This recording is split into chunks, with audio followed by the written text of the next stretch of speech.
Работал в отделе геральдики и символики.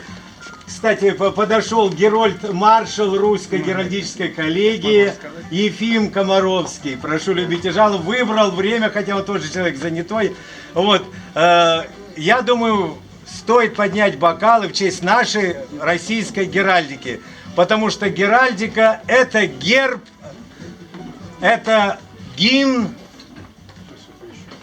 это основные, главные символы как нашего государства, так вида рода войск и управлений и всех государственных